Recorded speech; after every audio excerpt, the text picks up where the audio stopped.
The Supreme Court just issued a rare 6-3 emergency ruling that's already shaking the foundations of federal power. And the consequences of this decision could reshape how states and Washington clash for years to come. So, the Supreme Court has just dropped a 6-3 emergency ruling that has completely shaken the nation and is already sending shockwaves across the entire political and legal system. This isn't just another case. This one has massive nationwide implications, and depending on how it's interpreted and applied, it could fundamentally change the balance of power between the states and the federal government.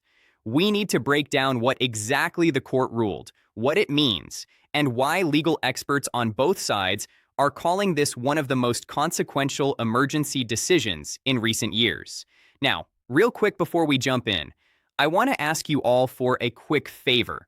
Looking at the analytics, about 60% of viewers who regularly watch these videos aren't actually subscribed. If you find value in these breakdowns, and you want this kind of important legal news to reach more people, please take a second to hit that subscribe button. It's free. It helps tremendously with the algorithm, and it ensures you never miss when the Supreme Court makes another major move like this one. All right, now let's get into the story. So here's what just happened. The Supreme Court, in a 6-3 decision, issued an emergency order late last night that is already creating tension between multiple states and the federal government, specifically the Department of Justice. This ruling involves a major federal enforcement issue that could reshape how far Washington can go when it comes to enforcing or blocking state-level laws. And once again, just like we saw in the Texas border dispute, the core of this fight centers on the limits of federal power versus state sovereignty. This time, however, the case reached the Supreme Court faster than anyone expected. The court's 6-2 emergency decision effectively sided with the states, saying that the federal government may have overstepped its authority in seeking broad nationwide injunctions that prevent states from enforcing their own laws. That might sound technical, but trust me, it's a big deal because what the Supreme Court just signaled is that the federal government can't simply use the courts to shut down a state law nationwide before it even fully takes effect.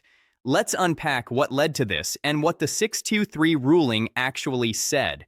A few weeks, what led to this emergency decision ago, multiple states filed lawsuits challenging what they argued was federal overreach. They said that certain actions by federal agencies, especially under emergency orders, were bypassing both Congress and the courts and were effectively rewriting state laws without legislative approval.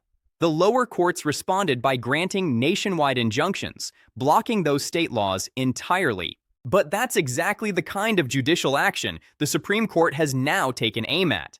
In this 6-3 emergency decision, the court emphasized that lower courts do not have the authority to issue sweeping nationwide blocks when the issue only affects specific plaintiffs. In simple terms, the Supreme Court is saying enough with the universal injunctions. Federal judges can't just hit pause on entire state laws that apply to millions of people if the dispute involves just a handful of plaintiffs. This echoes what the court said earlier this year in Labrador versus Poe, which placed similar limits on lower courts' power.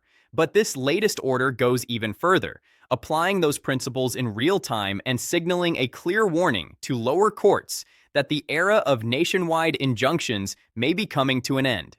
Now, as soon as the ruling came down, the response was immediate and intense. State officials are calling it a major victory for federalism and state self-governance. Meanwhile, officials inside the DOJ are privately describing it as a legal earthquake. That's because this ruling could directly affect dozens of ongoing cases from immigration enforcement and gun regulations to election oversight and even environmental rules. Let's look at one specific example.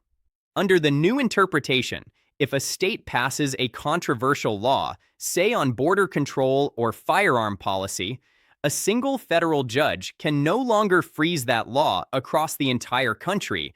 Instead, relief would be limited only to the specific parties involved in that lawsuit. That's a huge shift.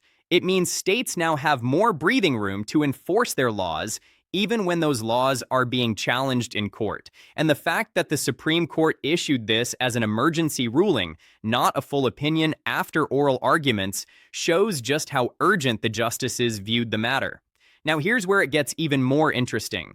Justice Gorsuch, in a concurring opinion, emphasized that injunctions like these should only go as far as necessary to protect the plaintiffs, not to rewrite the rules for the entire country. He wrote that courts must return to the traditional limits of equitable relief and stop acting like many legislatures. That line, many legislators, is striking. It's a direct rebuke to the pattern of lower courts, the constitutional fallout issuing broad national rulings that effectively function like policy decisions rather than judicial ones. Meanwhile, Justice Stoyor and the two other dissenting justices warned that restricting nationwide injunctions could create confusion and unequal enforcement, since some states might enforce a law while others cannot, but the majority clearly wasn't persuaded. The court's message is clear.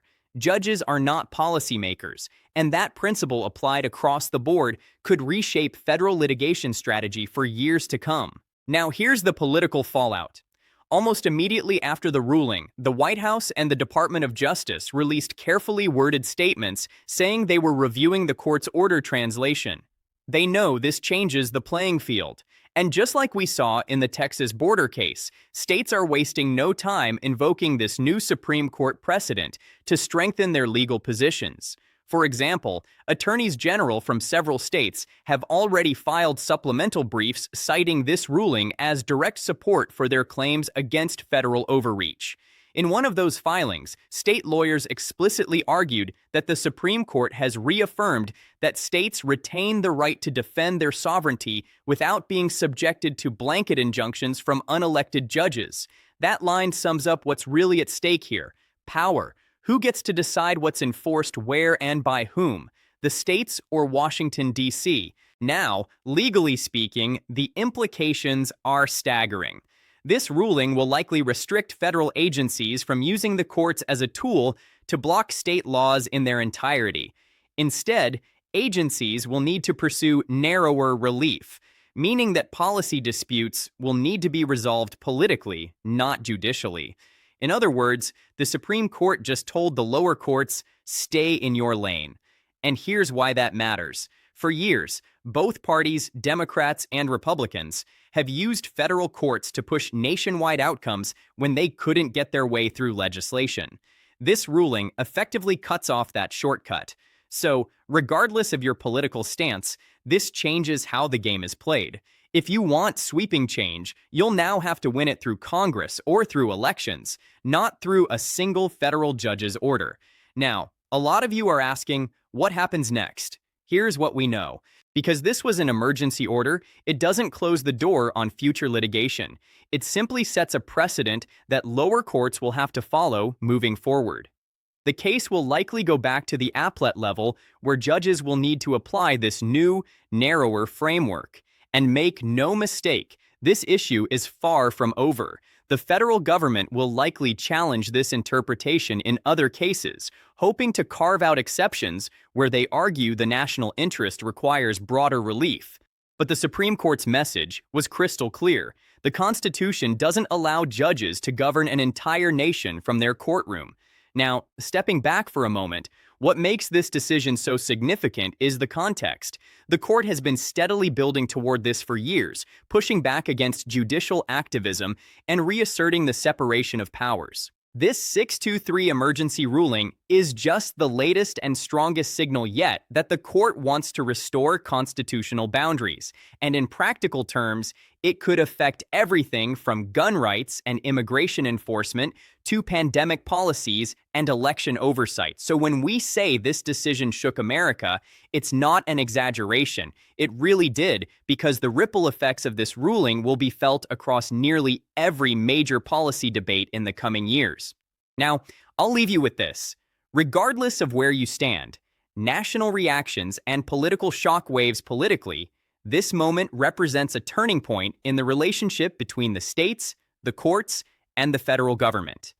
The Supreme Court's 6-203 emergency ruling is a reminder that our constitutional system is built on balance. And when that balance tips too far in one direction, the court will step in to correct it. So, the big question now is, how far will this correction go? Will future courts follow this new standard, or will they try to test its limits? Either way, this is one of those decisions that law schools and policymakers will be studying for decades.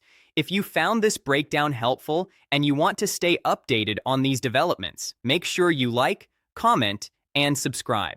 It helps a ton with the algorithm and ensures that this kind of important legal news keeps reaching more people who want to stay informed. This wasn't just an emergency order, it was a clear reset of constitutional boundaries. From this point on, the balance between states, courts, and federal authority will never look the same.